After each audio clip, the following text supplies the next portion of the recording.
We are raised together with Christ and we sit in heavenly places.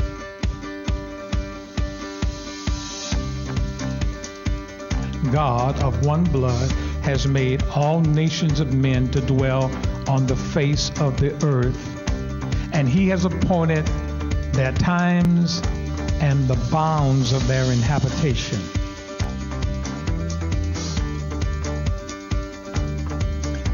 Oh, magnify the Lord with me, and let us exalt his name together.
I will bless the Lord at all times. His praise shall continually be in my mouth. My soul shall make a boast in the Lord. The humble shall hear thereof and be glad. Oh, magnify the Lord with me. Let us exalt his name together. We are so grateful. We welcome you, our listening audience around the world. This is Pastor Jimmy Stevens of the New Covenant Faith Baptist Church at Lake Charles, Louisiana. We do want to invite you into a great night of healing, and we are excited what God is going to do on tonight. We know that over the past 12 to 15 months, we have been through traumatizing situations, but we are glad that the Lord has for us on tonight wise counsel, and the Bible tells us that there is safety in the midst of counseling. Why don't we go to the Lord in prayer? Our God and our Father, we are so thankful how you have blessed us and how you have kept us. And as we have come for this teaching experience, we thank you that you will provide healing for us through the counseling and through the ministry of your word. We thank you for from whence you've brought us through hurricanes, a pandemic, through a ice storm, dear Lord, through flooding, all of the traumatizing situations. But we thank you that there is healing, encouragement, comfort, and strength through your counsel. So we give you the praise in Jesus' name. Amen. Let me just tell you how delighted we are to have each and every one of you here tonight. And again, those of you that are listening by way of Facebook and social media, we are just so excited that we get a chance to sit and be blessed with 4 dynamic sessions on tonight. We're going to now call up our director for the next 4 weeks, Sister Melinda Stevens, who will give us the introduction of our counselors. You may come.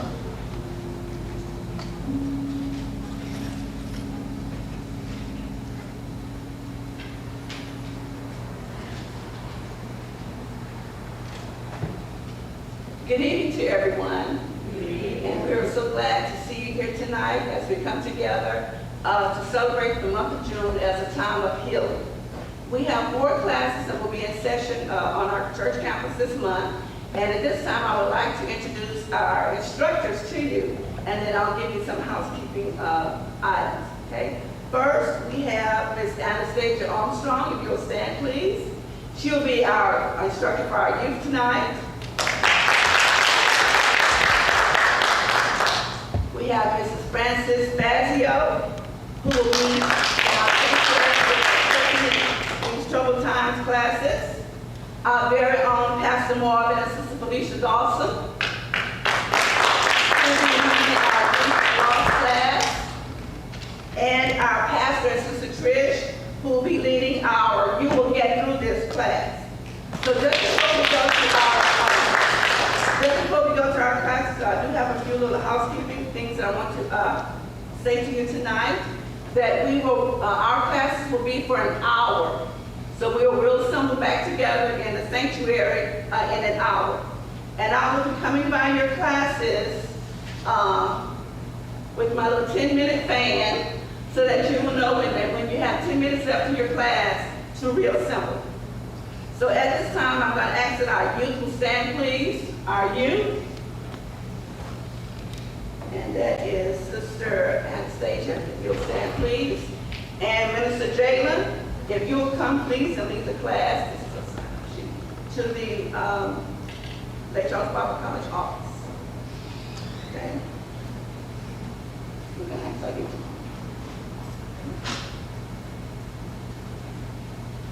Okay, next, we will have our couples class. Pastor Sister Trish. You all will be in the multi-purpose room, so you'll exit to my left. And those of you that signed up for the couples class, please go to your class.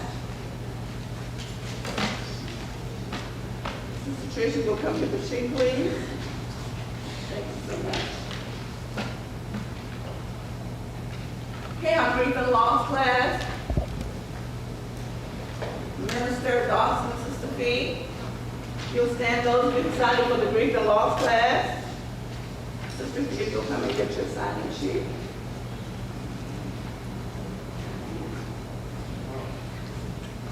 Okay? And those of you who signed up for the coping in these troubled times, your class is here in the sanctuary.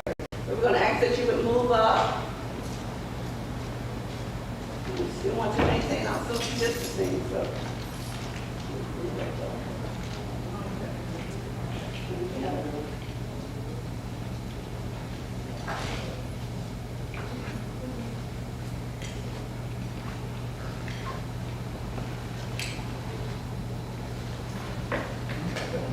And I'm going to ask Sister Jackie if you'll come and get the sign-in sheet for the class, please.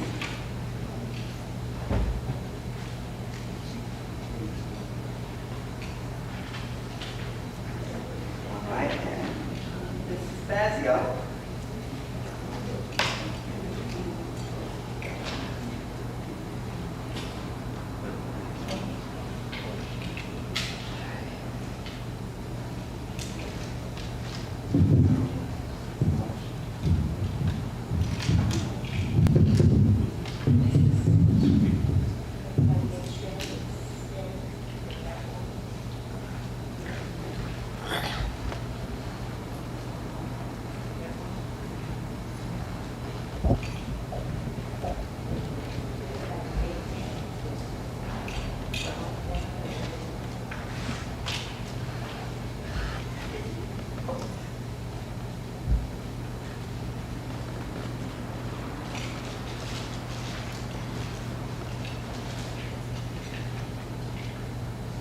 Can y'all hear me okay?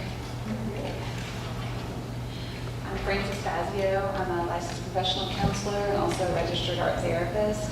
Has anybody ever heard of art therapy before? Art therapy. So I practice that. It's basically it's a psychotherapeutic approach to psycho-mind, right? Psychotherapy, and using art materials. So there's different ways you can do it. I use it in my sessions, and what that does is helps us to externalize, get things out of our mind, put them on paper and kind of see them from a distance, right? And sometimes it just feels good to make something, right, while you're talking. Sometimes people have a difficult time just talking, right? And especially when we go through really difficult times like we all have in the past year, between the pandemic, hurricanes, flood, ice storm, it can be really difficult to find the words to process that. And so making art can be a way to process that and look at it outside of ourselves. Sometimes it gets stuck in there, we can't see it, we're in it, right? And the good news is that you don't have to be an artist. You don't have to be talented. It's not about that at all, but it's about moving your body, your hands, using your hands to create something. So that's just a little bit about art therapy. It's one thing that I'm passionate about because I find it helps people to process when they can't quite find the words. So let me kind of check in with y'all. Who here has had to evacuate because of the hurricanes that we experienced? Raise your hand. Okay, everybody. I figured. Okay. Who was displaced for some time because of the hurricanes? Okay. Who is still displaced? Okay. Yeah. It's hard.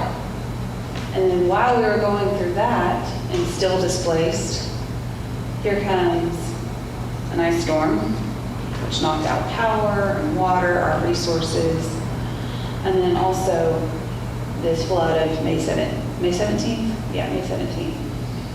That caused a lot of damage to homes again, cars, people were stranded. I'm sure it brought up just a lot of fear for people, even if they weren't directly affected by way of their homes or cars or lives. Some people may have felt their lives were in danger at that time too. So this brings up a lot. So what I want to talk about is we've been through so much and a lot of it we could not control. And so how do you find a sense of safety when it feels like everything around you is just chaos? It's scary, doesn't feel safe, right? Even just outside of natural disasters, we have all kinds of events and situations and dynamics in our lives that can bring up traumatic events that don't affect a whole city or a nation or the world, right? They're for us personally that we go through. So again, things that we can't necessarily control. And so what I like to teach my clients is skills and tools to know how to find safety in yourself, so that if everything around you is chaotic, is going downhill, falling apart, you can ground yourself. Has anybody heard of grounding? Does that kind of ring a bell for anybody? Grounding, yeah. And it's just as it sounds. When we're overwhelmed, it's almost like we feel like we're floating. Like we can't get stable ground, right? And so, again, we can be overwhelmed by work stress, by maybe our families. Maybe there's a lot going on. We're the sole provider, or we need to provide for those that can't care for themselves. Maybe they're children or elderly or dependents, right? And so looking at tools that will help you find that grounding in yourself. So one of the things I like to talk about is using our five senses. Okay, so we have see, hear, taste, touch, smell, right? So one of the tricks is what happens, let me rewind. So what happens when we're feeling overwhelmed is that we aren't in the present moment, right? We're either thinking and stressing about what happened, okay, so maybe a past event, or we're stressing about what's going to happen, what we think might happen. And oftentimes that's catastrophizing. We're making it, it's oftentimes bigger in our mind, and we can't predict the future, right? So what we want to do, rather than staying in the past or going to the future, we want to be present. We want to be right here in the moment. And so when we're overwhelmed with anxiety, stress, fear, we're not in this moment, right? Now, unless, of course, you're actively in the crisis situation, that's different, okay? But oftentimes what we're dealing with is after the fact, okay? Or even before, right? If we're stressing out we have hurricane season now, and this is already bringing up stuff for people, right? So how do you stay grounded in that when you hear there's something out in the Gulf, right? So one of the tools is the 5 senses. And so think about 5 things you can see. Now, you can go more specific. You can name five red things that you see. So what you want to do is orient yourself in the moment, in your present environment. So take a look around and either out loud or in your mind, name 5 red things. See if you can find them. And it can be kind of red. Okay. And then the next one is 4. So we want to think of 4 things that we can feel. Okay. So looking at textures, the air temperature. Okay. Sometimes we can play with our necklace, earrings, rings, a coin, something in our pocket. So just take a moment and take stock of what's around you that you can actually touch. And notice the texture. How does it feel? Is it rough? Is it smooth? Okay, just noticing that. So pay attention to all those details. Tapping into the touch sense. Okay. And then 3, take a quiet moment and see if you can name 3 things that you hear.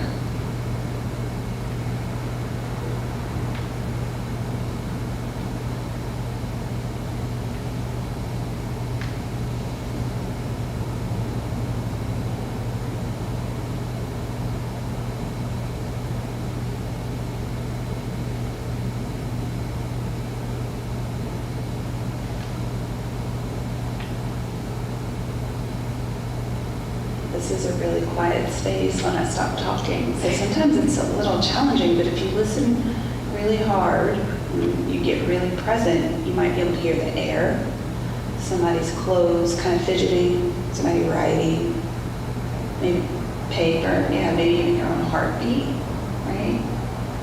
Okay. So we had see, we had hear, we had touch. The next one would be 2. So can you smell 2 things? Is there 2 things that you smell? You got a mask on. What does that mask smell like, right? Are you smelling your breath, right? Sometimes that's what it is. The peppermint that you might have put in your mouth, right? Maybe you smell perfume, lotion. Sometimes we can smell like the material of the pews or objects around us, our clothes, hair products, right? And then the last one would be taste. So we just need to name one. She mentioned peppermint. Do you have a taste in your mouth? Did you just drink something? Did you eat something? Sometimes it's just, I don't have a taste. But we just notice that. So there's not a wrong way to do this. What we're doing is actively getting in the present moment. We're just noticing. So when you practice that, you're forcing the brain to be present. You're forcing the brain to be in the here and the now, not in the past and not in the present, not in the future. Okay? So did anybody go through this exercise and name out, maybe write out, or even just in your mind? Anybody do that?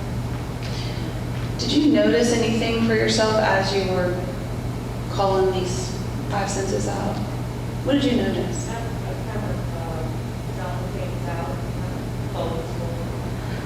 Okay, so you were really focused on what your brain was trying to find. Yeah. Anybody else? Yes, ma'am. Okay. I'm going to say things that we take for granted, that we say all the time, but because the drunk, the red drunk, you know that, something. And then I also was, Dr. Judy Stevens has been red heat. Okay. The background in the emblem is red. So those, I had, I just didn't notice that. Mhm. They didn't concentrate on it. Yes. For the first time.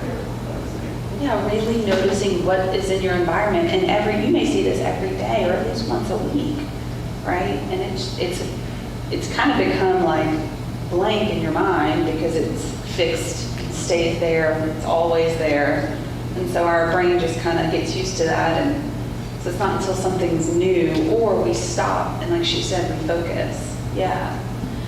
And so, did anybody notice anything in their body? Any physical sensations? Calmness. You felt calmness? Calmness. The being present at the moment always, that's something that we're not used to doing because we're so busy. And so the being present in the moment brings that peace and calmness because you're not focusing on your surroundings, you're focusing on them. That's right. You got it. You got it. You're more relaxed. You're relaxed, yeah. Because oftentimes our brain, like we're expecting our brain to multitask, right? We're driving, but we're thinking about what's for dinner, or did I forget this, or oh my gosh, whatever we're driving to, right? Or oh my gosh, this person will not go faster, right? Or they're slamming on their brakes, whatever might be happening. So being really present. And I think that's a great example of the driving, because how many times do you take the same route home and you think like, whoa, how did I got home, but I don't remember getting home, right? So. I have tried to break that cycle of going to the same grocery store, driving home the same way, going home the same way, because like you said, you get home, you don't even know driving. So we are creatures of habit. And we don't even realize it. So it's good to not go to the grocery store in your vicinity. It's good to drive on different streets. It's good to go over on the other side of town. So that is something that I personally try to do. Yeah, that's definitely one way to really practice that mindfulness of like, oh, I'm going to a new, our brains tend to be a little more alert when it's novel, right? Something new or something we're not used to doing. And so that's a great way to practice that mindfulness is go to a different grocery store, go to a different side of town, go down a different road, right? Take a different route. It can just kind of spark up a little something, especially when we're just feeling kind of numb or down. Just little changes like that can boost as well. But going back to what y'all were saying is the calmness, right? So when we do direct our brains to be in the here and the now, our physiological system, our nervous system can calm down, right? So another easy one is the colors of the rainbow. So the colors of the rainbow are Roy, G, Bid. So red, orange, yellow, Roy. G is green, Bid, blue, indigo, violet, or just purple. Sorry. But that Roy, G, Bid is the way I used to teach art. When I would tell my kiddos of I remember the colors of the rainbow in the order that we usually see the rainbow colors, right? And so you can use the same technique of look around your environment, name something red, orange, something yellow, green, blue, and purple. And again, it's directing the brain to be in this present moment. Okay. So my challenge for you is to, when you leave here, see if you can go home and be really present in what you're doing. So maybe that's unlocking your car, opening your front door, brushing your teeth, washing your hands. You can practice this washing your hands, hearing the sound when we wash, the smell. What's the temperature of the water in your hands, right? How's the towel feel, the paper towel? Is it cloth? So you could taste it if you wanted, but that's up to you. That might bring back some childhood memories. So those are just a couple of tools. So how's everybody feeling now, kind of diving into, this is mindfulness. Is that a phrase that sounds familiar? Are people used to hearing that phrase, mindfulness? Not really. So mindfulness means paying attention to the present moment on purpose without judgment. Okay, I'll say that again. Paying attention to the present moment on purpose without judgment. And the without judgment is my favorite part, because so often we're paying attention, but we're just beating ourselves up about something. I didn't do this, I forgot that. Oh my gosh, I'm horrible, I can't believe no one else would have done it that way. Why did I do it that way? This is what you always do, right? And so we've got to catch that. We've got to catch that without judgment. The more we can build curiosity about what's going on for us and what's going on in the present moment, curiosity helps our nervous system to just be aware without judgment. The judgment is what's going to send us up. It's going to shoot us up. Shoot us up into stress, anxiety, might be triggering. We may go into kind of a flashback if it's something that's really traumatic, right? So really paying attention to that. So we talked about the grounding tools, which is a mindfulness technique. It's a way to manage distress, to manage overwhelm. And then we also brought in the component of leaving out the judgment and being really curious. So have you ever seen someone and they're just freaking out, and like, wow, and you're like, whoa, we're coming from a place of judgment, we're like, they're crazy. What? Oh my God, they're crazy, right? I know, I've done it, I'm guilty of that. But what if we pulled back and we came from a place of curiosity? Whoa, what I can see in this present moment is that they are yelling, they're stomping around, they're slamming things, they appear to be in distress, they appear to be upset. I wonder what's going on for them. What if we came from a place of curiosity? Because when we can come from that place, we can then tap into empathy and compassion, right? And we also need to give that to ourselves. Because how we treat ourselves is how we're treating others, and vice versa, right? It's all intertwined. We're all interconnected. How are we doing on time? I don't see the timer, so I'm just making sure. Okay, so I have a little activity, and it's in the same realm of mindfulness. It's a visualization. So I want to invite you to participate in this, but you don't have to, only if it feels good for you. If you just want to sit and listen, that's okay. So one thing that I do like to encourage my clients to do, and just anyone in my life, is checking in with ourselves, right? And so how often do you stop and check in with yourself? How am I feeling emotionally? How am I feeling physically? How's my mind? Do I have mental energy? So we want to check in with, I call it bandwidth. So we talk about internet bandwidth and how much can a website handle, like the traffic, right, coming in. Well, how much traffic can we handle? Emotionally, physically, spiritually even, and mentally, right, our mental power as well. And so I just want to invite you to take a moment, take a deep breath in, and release. Check in with yourself. How are you feeling emotionally? How's your body feeling? Are you noticing any aches? Do you feel good? Do you feel energetic? Feeling tired? Or you just feel content and peaceful?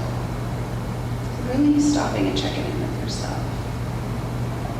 Write down how you're feeling on your paper, if you have paper. Write it down. Just acknowledge that. Again, physically, mentally, emotionally.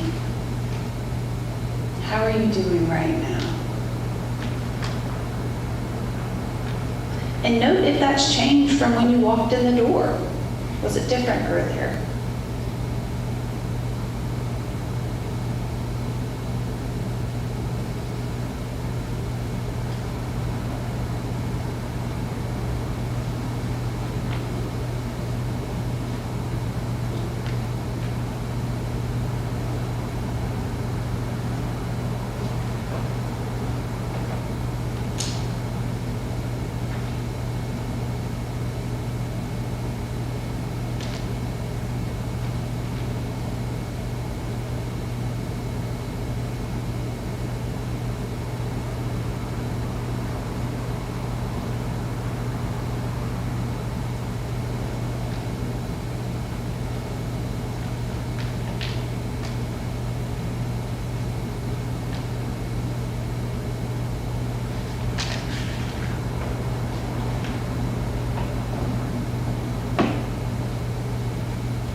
So we talked about grounding, we talked about mindfulness. Because sometimes we can't always leave a situation. For instance, I'm going to go back to evacuation. Maybe we're all cooped up in the same room and everybody's stressing. You don't really have any places to go for a hotel or someone else's house that's out of town, a shelter, right? You don't always have a quiet, your own safe space in your bedroom, wherever you may find that, right? So sometimes we need to find a quiet place and go into our own created safe place. So what I like to do is guide you through developing your emotional safe place. So what that is a visualization of whatever you want to create in your mind. You can create anything. You have the power, right?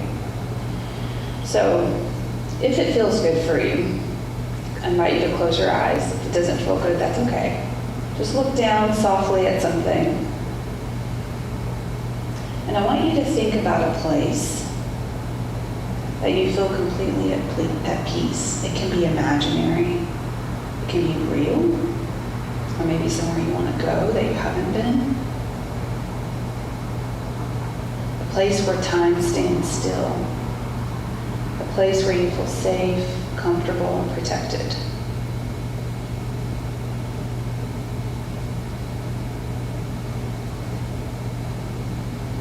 Think about real experiences you have in this place where you felt at peace. You imagine that you have if you were to go there. This isn't a place for judgment or criticism or harm. It's really safe. So go in that place. I want you to use your 5 senses. Notice, what do you hear in your safe place? Is it quiet? Or is there music playing or nature sounds?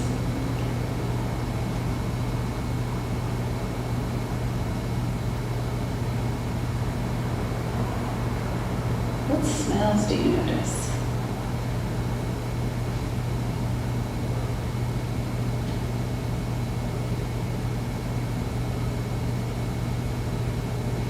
What's around you that you can feel? Anything you can touch? What are those textures?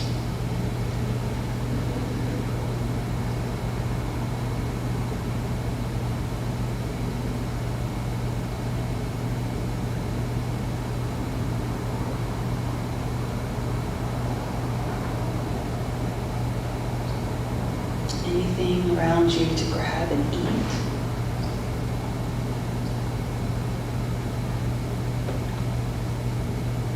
Maybe you walk across the room or the location and find something that you enjoy eating. What does that taste like?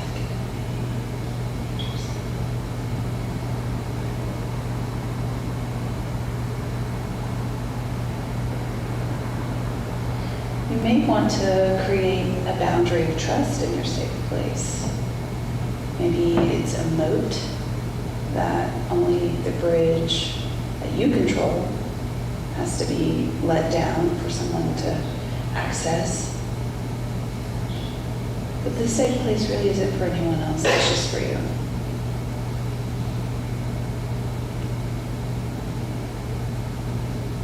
You may want to create a secret passageway that only you know about to access the safe place.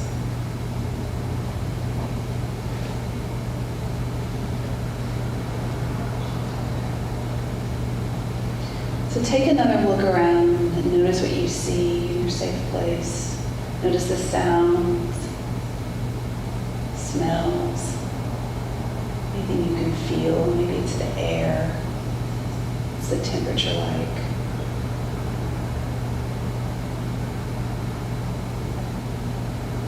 Anything you might have tasted.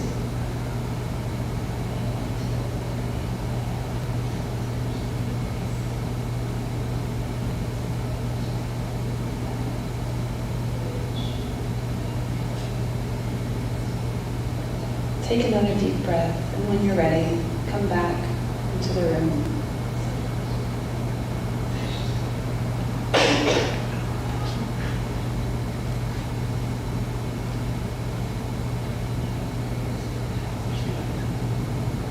So for your safe place, this is yours alone. It's like a journal. You can choose to share what you want with who you feel safe with, meaning share about it, right? But this place in your mind is for you to go. So I did bring some paper and markers and crayons and pens. Would anyone like to create an image, whether it's, or maybe write down some words about your safe place, just to have a concrete reminder of what your safe place is? Anybody care to do that? I won't force you. But it can be a concrete reminder. It could be, for instance, I'll tell you a little bit about my safe place. It's the beach, a private beach. I would create like a palm tree just to remind me. Oh, I was peeping in, but I was trying to be quiet while I was there. Would anybody like to share their safe space? You don't have to, but if anybody wants to tell about it, that's totally welcome too. Sure. It's not a beach I can live in.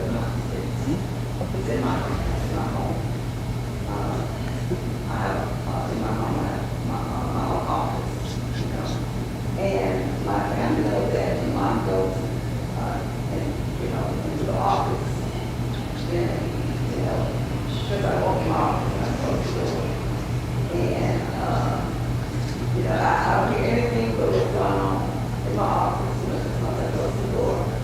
I don't hear anything else in the rest of the house. I know they're in here, but you know, I don't hear them, and they know that, you know, mom's in the office and stuff, you know, and I'm not even necessarily working all the time. Sometimes I'm just in my chair, if my chair lean back, I'm just, you know, leaning back in my chair and just, you know, just relaxing, you know what I mean, just relaxing, you know what I mean, and I can stay there for hours. But then when I open the door, I walk out. It's like, okay, you know what I mean? Linda, I get y'all, Linda, but I mean, you know that. But they respect me in that, you know, they know that when I'm in here, grandkids, everybody, mom's in here, you know, just, yeah, so that's my place. So your door is that's a boundary. When that door is closed, your boundary is closed. Do not cross that boundary. Yeah. Yeah. How do you feel when you're in your safe place? I love it. I enjoy it. You know, first of all, I'm a type that I can be by myself. I'm a little bit bad, but I can, you know, yeah. So I keep going. You know, when I go to my office, it's like, wow. And you know, I painted it. You know, I have, you know, I did, you know, it's like I designed it. You know, I painted the walls. Curtains up that I wanted, and you know, I got a bunch in there for me. You know, there's like one chair. Okay, I have a desk that's just a desk. And then I have a chair that I sit at the computer, and it's the one that goes back, and it's just like. Everything is just the way you want it. You know, and I have a TV in there, but there are days when, you know, the TV is just me and God and peace and just, yeah. Sounds like you actively use mindfulness in that space. You're just in there, and that's your place. You got to decorate it and made it just so the way you want it. You get to close the door, and that's signaling I need time. I need to be by myself. You're recharging. Yeah, recharging is really, really important. Filling up your cup. Great, that's amazing. Anybody else? Well, I want her service. You want her space? I don't know if she'll let you in. Maybe y'all can like swap out. I don't know. I mean, it's a blessing to have that space and have the boundaries. Yeah. You know, knowing you have to cross. That is true a blessing. That's going to be the blessing of all these hurricanes. You're going to have my space. That my space is an island. Island. Specifically, Montego Bay. Have you been? A couple times. Okay, so you know exactly what it's like. Yeah. So that's any island or any water is my space. And the calmness, the peace, some of the tasting, the art, the taste, the mango, and the feel of the sand, the rolling on the beach, the listening to the water, the dashing of the waves. That's a safe space. I can go there in my mind and not physically be there, or I can physically be there. Yes. But that's a water is mine. I can be people making label. I can sit with a fishing pole. That's water is my peace. That's my safe. Yeah. That's my peace. That's my safe. That's you all can be talking around. I would hear anything you want to say. Y'all would be. And I would be someone to tell you about it. And I could. You can tell me it all the time. You say, okay, I don't, that doesn't say. Yeah, that's really incredible that you know that very much about yourself. And I think that's a really great protective factor so that you know as long as you're by water, you can recharge. You feel a sense of peace and contentment. Baths and pools can evoke a similar sense if you can't access a lake or a river or an ocean, right? That can evoke a similar sense of that. So if you're ever at home, you just can't get out and go, draw a bath. Yeah. Baths are healing. That's beautiful. Thank you for sharing that. Anybody else? It's okay, you don't have to. Just wanted to invite you if you wanted to share.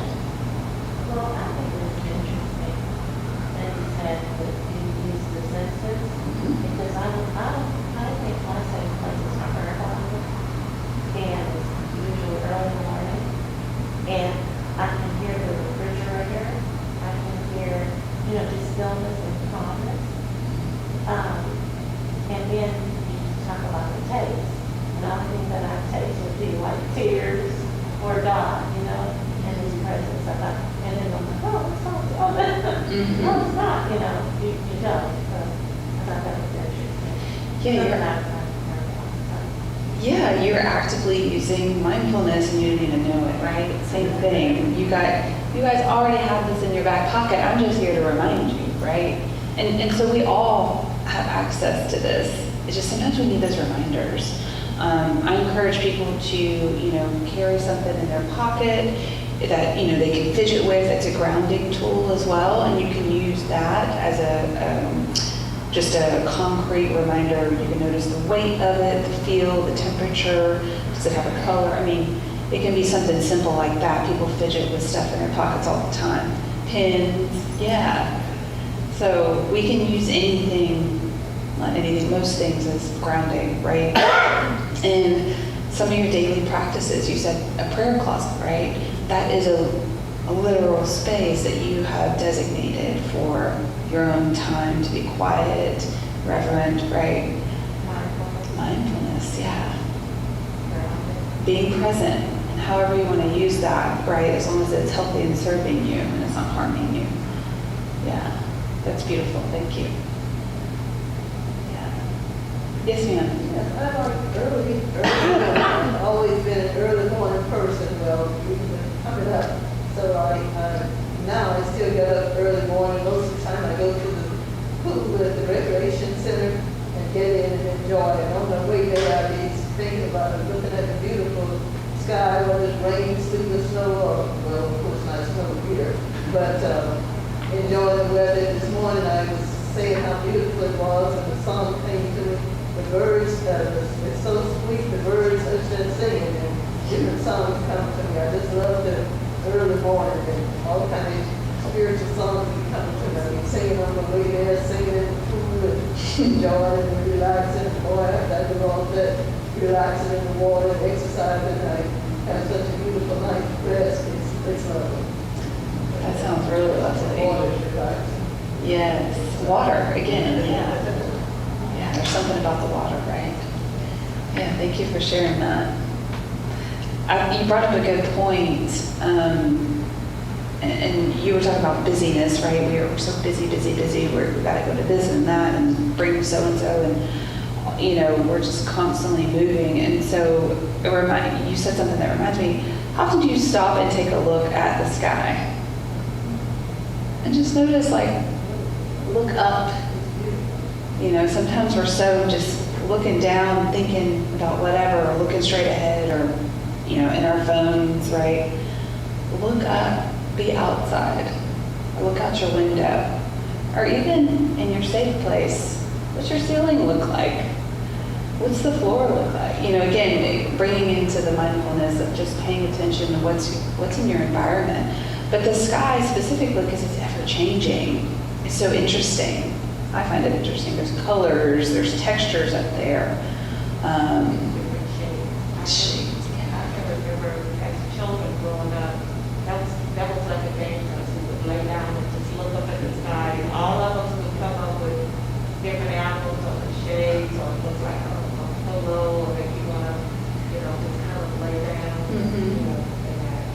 So, even today, sometimes when you're talking about just getting where you can kind of get your mind down, it's just pause, and you have to look up, because that's where your strength comes from.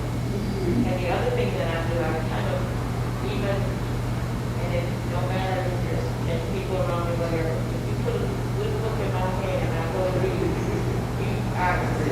that's it. You gotta get my attention to really get me from what I'm reading, because I love to read. So that's kind of my goal. Sit down, one book. It takes you to a different place, gives you different information. Then my mother used to tell us to study our mind and pick up your mind. That was a phrase for us to get us to focus and to do things and stuff like that. So that's study your mind and pick up your mind. So she didn't allow us to say, oh, it's okay. Sometimes you would say, I can't do that and all that, and she would just tell me, you got to study your mind. I didn't know what that meant. What does it mean to you? You said study or steady? Study.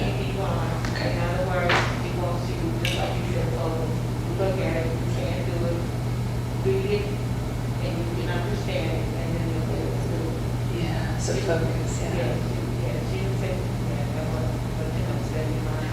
Yeah. Or if you walking down and said, I can't do this, she tell you, pick up your mind. So, you got it. Know that all the time. Pick up your mind and study your mind, yeah. You brought up another good point of what many people say, self-care. How many times have you heard self-care? Now it's so popular that, anything and everything is self-care. We start to joke about it, this is self-care, I'm getting all these brownies, right? Or whatever it may be. Which, if it brings us joy and pleasure, yeah, it can be considered that. But you talked about reading. And so, again, sometimes we can't always change our environment, but we can engage in an activity that is filling up our cup. So, Miss Belinda, right? Belinda, okay. She likes to go in her safe place, her office. She's got it all decorated and designed the way she wants it. She gets to shut her door. That's how she recharges. That's how she fills up her cup, right? Reading, right? So there's different, I call them pleasure practices because they bring us pleasure, they bring us joy, they bring us contentment and peace. That's how we recharge. So thinking for yourself, and maybe if you want to write it down so you can have a concrete reminder, what are some things that you really enjoy doing but maybe you don't always make time for them, or maybe you're just tired? Is there anything like reading or going to a certain place in your home, outside of your home, going to the park, church, right?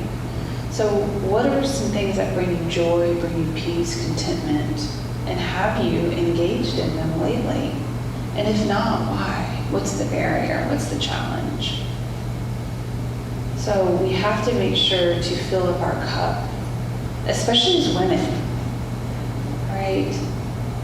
We give so much, so easily, so readily. And not that the men don't. Men are very generous and supportive. But women, it's just a constant, right? Just something that's ingrained in us. We have to fill up our cups, and mothers specifically. People that care for others. Maybe you're a daughter. Maybe you have a neighbor that you check on. Maybe you have other nieces and nephews. Maybe your job is of service, caring for others, right? You have to fill up your cup. I'm a counselor. I hold a lot of space for people's feelings and their difficulties and their goals even, right? So I'm holding a lot. I have to practice. I practice what I preach. Not always perfectly, but I really have to remind myself of that too. I have to. How am I feeling? Do I have the energy for that? Do I have the mental and emotional capacity for that? Have I done something for myself? What do I need?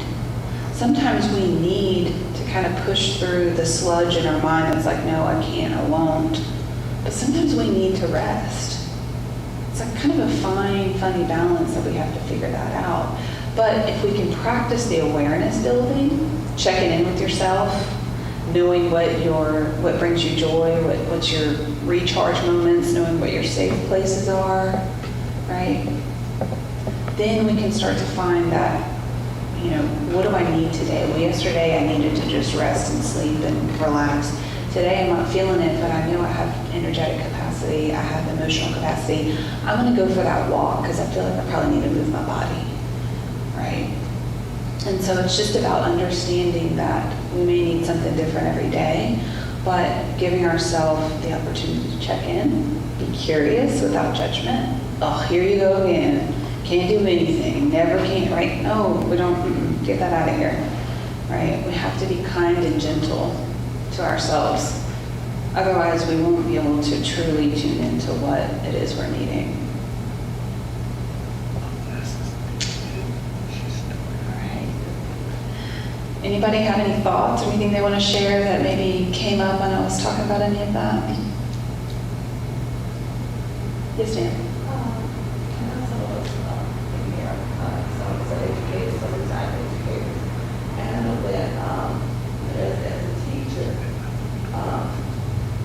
There were days when I would have to stay at school.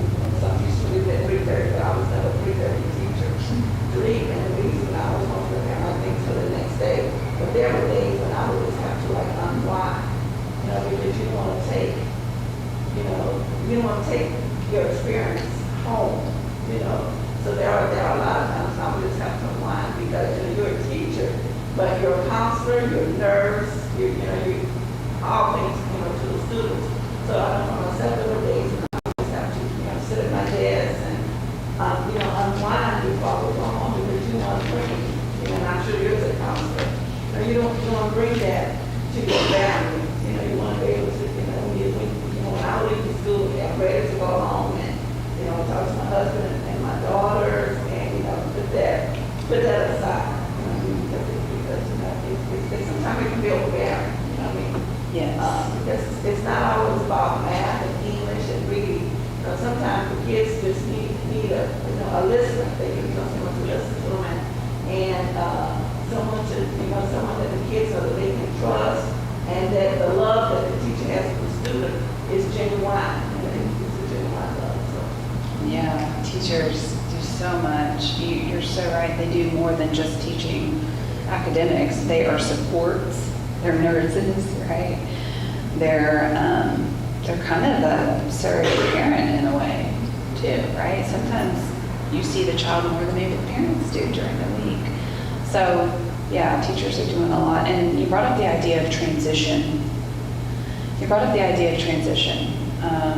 When we're going from a stressful scenario and we know we don't want to bring it home or bring it into the next place we're going, practicing, again, mindfulness in the way of, okay, I'm going to use classroom, for example. You're in your classroom, the day's gone, everybody's exited. Take a deep breath and release. Check in with yourself, noticing what's going on in your body. You feeling tension in a certain space, something aching? Do you feel any kind of tingling, any physical sensations? Breathe in and exhale again. When we exhale, we want to make sure it's longer than our inhale. That cues our nervous system to let it go. And then when you walk out, shut down the lights. So you're turning off what you went through. You're turning off, you're leaving behind the stress, whatever it is that may be having you activated. You're going to shut your door. Maybe you lock your door, but when you shut your door, you're also releasing that and you're leaving that in the container of the room. Now, some people like to do this with their car.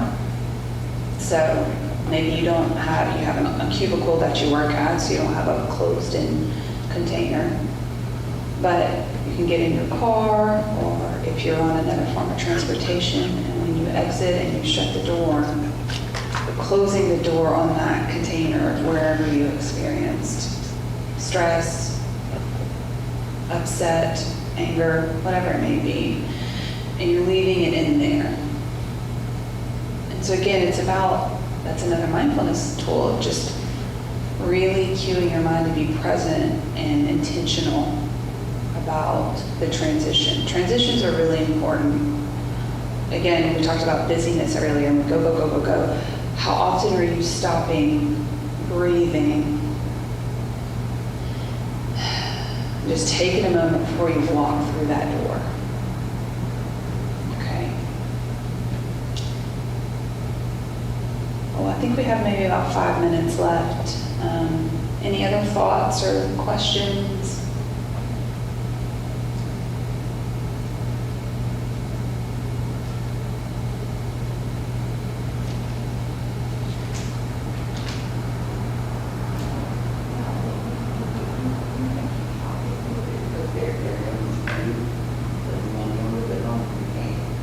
Okay, yeah, I mean, I'll just kind of recap what we talked about today. So we talked about grounding, using the 5 senses and Lori G. Biv. We created our emotional safe place, which I really love that one because I think you had said it, when you can go there in your mind even if you can't physically be there. And that's the tool, that's the trick of it. Because neurologically, research has shown that your mind doesn't differentiate if you're actually there when you're envisioning your safe place. So that's why we use the 5 senses, because you're really tapping into those senses and you're activating that present moment, okay? By creating and being and returning to your safe place. Talked about transitions, self-care, recharging.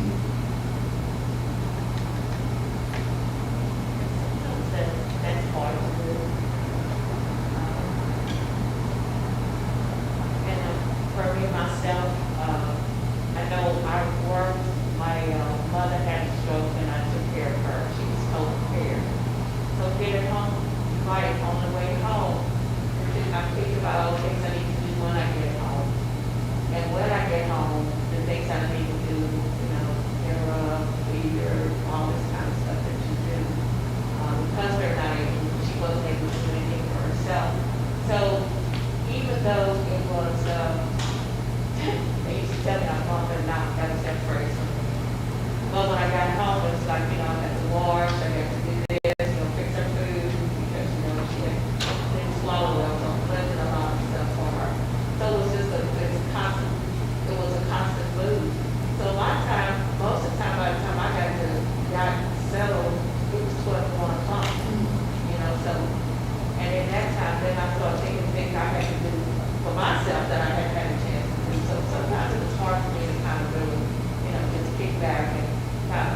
recharge again. But I eventually learned to do some, not to the extent that I would like, but eventually learned. And I think what happened is I got to a point where I knew, okay, if I get this to this point, then I know I can do the rest. So I think we do, I don't know, I think people still do that. I think they can do it. Yeah, I think what you're talking about is adjusting, right? This was all of a sudden a change and you had to acclimate and you might have gotten caught up and go, but then eventually you're like, okay, this isn't sustainable. Let me figure out how to, even if we can carve out 5 minutes and we just are still and we're in the present moment, we breathe, we take some long breaths and just let our nervous system slow down, settle down. Because if we're operating at 8, 9, 10 for 10, 12 hours and more a day, we're going to crash and burn, right? And so sometimes I encourage clients to set a timer, at various points of the day, set an alarm, remind yourself, take some deep breaths, slow down. How are you feeling?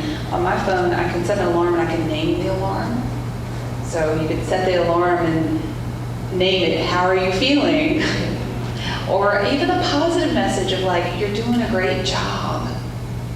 Way to show up today, right? Sometimes we just need those reminders. But reminding yourself to check in and to pause and just be still.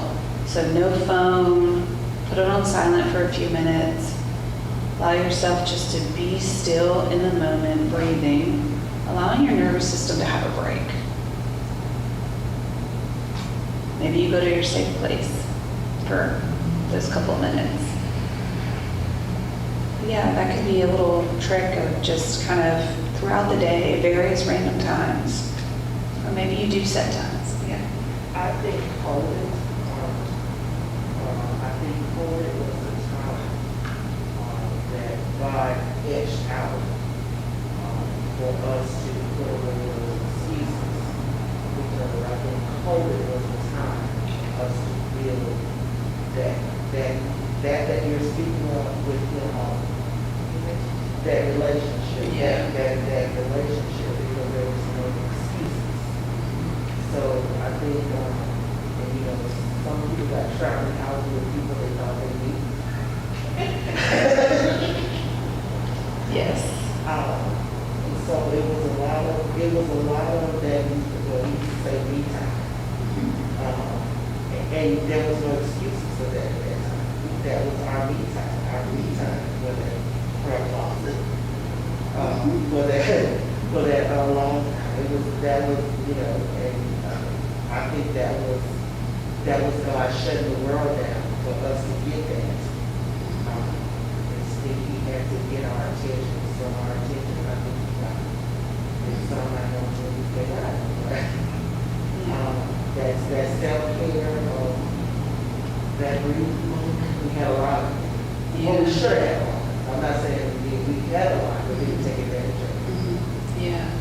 Yeah. I mean, I think COVID has been, the shutdown has just been really challenging for people because some people are all by themselves and alone, and that might have been nice at first, but then it does kind of weigh on you.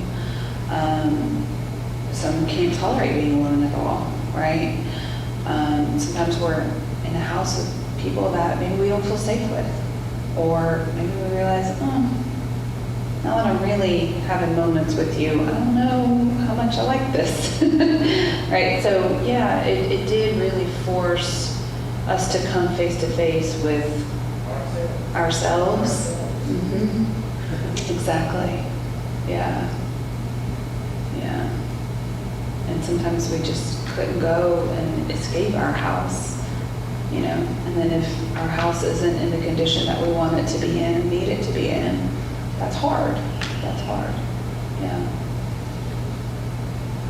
I appreciate all of you being here and sharing what you did, and then just participating in the guided imagery. And I hope that there was something that you're able to take away from this that you might find useful. And I encourage you to practice it. We can't expect ourselves to just learn something and then put it into place right away, or when we need it, we have to practice this. We have to get it wired into our brain, right? And so that's why I encourage like setting alarms or putting a little Post-it note reminding ourselves. I've known people to put it on their refrigerator, so when they open or shut the door, it's right there. You know, your bathroom mirror, a light switch, just kind of little points of check-in. Right? How am I doing? What do I need? How am I doing? What do I need? What would feel good? What would feel safe? And then once we're doing that for ourselves, we start to support others by encouraging them to do that. And not simply because we're encouraging them, but our modeling, our take, oh, you're different. What's going on with you? You're so peaceful and calm. How are you doing that? Yeah. Well, thank you very much. I appreciate y'all inviting me here and having me. Yes, you can.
We're still waiting on our grief and loss class, Brother and Sister Dawson.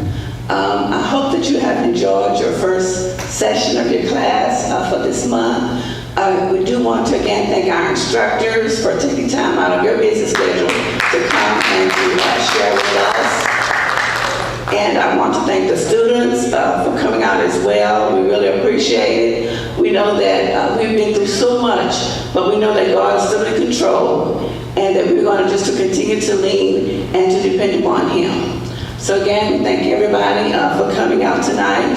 We will be lifting up an offering. So as you're exiting after the benediction, we're going to ask if everyone would exit to my right, and that we will have the black box for you to put your offerings in. Okay? So again, I thank you so very much for attending tonight, and at this time we'll turn over to our pastor.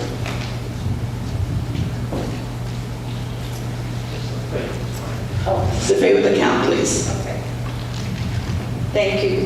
Marriage couples, 11, grief and loss, 5, coping in these troubles, times 8, youth, 6, for a total of 30. Okay, let's give the Lord a hand of praise tonight for our attendance. Okay, Pastor.